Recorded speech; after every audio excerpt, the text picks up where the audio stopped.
باب ما جاء فی تکأۃ رسول اللہ صلی اللہ علیہ وسلم، باب رسول اللہ صلی اللہ علیہ وسلم کے تکیہ یعنی ٹیک لگانے کے بیان میں۔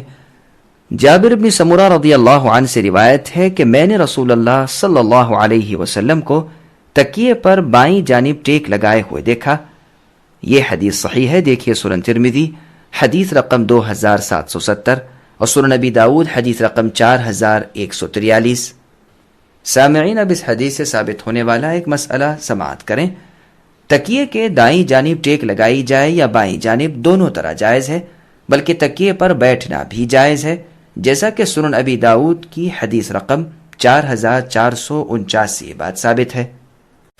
ابو بکر نفیع ابن الحارث الثقفی رضی اللہ عنہ سے روایت ہے کہ رسول اللہ صلی اللہ علیہ وسلم نے فرمایا، کیا میں تمہیں کبیرہ گناہوں میں سب سے بڑے گناہ نہ بتا دوں؟ لوگوں نے کہا جی ہاں اے اللہ کے رسول۔ آپ نے فرمایا، اللہ کے ساتھ شرک کرنا اور والدین کی نافرمانی۔ ابو بکر رضی اللہ عنہ نے کہا، رسول اللہ صلی اللہ علیہ وسلم ٹیک لگائے ہوئے تھے، پھر آپ بیٹھ گئے اور فرمایا، اور جھوٹی گواہی یا جھوٹی بات۔ یہ بات رسول اللہ بار بار کہتے رہے، حتیٰ کہ ہم نے کہا کاش آپ خاموش ہو جائیں۔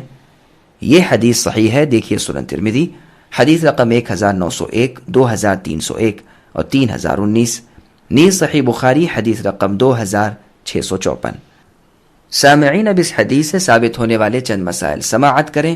پہلا مسئلہ، کبیرہ گناہوں یعنی بڑے گناہوں میں سب سے بڑا گناہ اللہ تعالیٰ کے ساتھ شریک مقرر کرنا ہے۔ دوسرا مسئلہ، ٹیک لگانا اور نہ لگانا دونوں طرح جائز ہے۔ تیسرا مسئلہ، والدین کی نافرمانی حرام ہے، اور یاد رہے کہ کتاب و سنت کے خلاف نہ تو والدین کی کوئی اطاعت ہے۔ چوتھا مسئلہ، جھوٹی گواہی اور جھوٹ بولنا یہ دونوں حرام اور کبیرہ گناہ ہے۔ پانچواں مسئلہ، رسول اللہ صلی اللہ علیہ وسلم کا اس طرح تکیہ چھوڑ کر سیدھے بیٹھ کر یہ فرمانا، اس سے گناہ کی شدت پر تنبیہ کرنا مقصود ہے۔ ابو جحیفہ رضی اللہ عنہ سے روایت ہے کہ رسول اللہ صلی اللہ علیہ وسلم نے فرمایا، میں تو ٹیک لگا کر نہیں کھاتا۔ یہ حدیث صحیح ہے، دیکھیے سنن ترمذی حدیث رقم 1830۔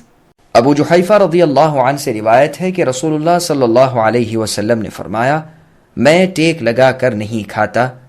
یہ حدیث صحیح ہے، دیکھیے صحیح بخاری حدیث رقم 5298۔ سامعین، اب اس حدیث سے ثابت ہونے والا ایک مسئلہ سماعت کریں۔ ٹیک لگا کر کھانے پینے سے اجتناب کرنا چاہیے۔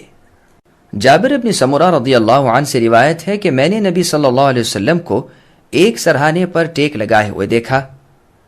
یہ حدیث صحیح ہے، دیکھیے سنن ابی داؤد حدیث رقم 4143۔ سامعین، اب اس حدیث سے ثابت ہونے والا ایک اہم فائدہ سماعت کریں۔ تنبیہ، باب رقم 21 میں استراحت کے لیے یا بیٹھے ہوئے ٹیک لگانے کا بیان ہے، اور باب رقم 22 میں کمزوری یا کسی سبب سے چلتے پھرتے وقت کسی کے ساتھ سہارا لینے کا تذکرہ ہے۔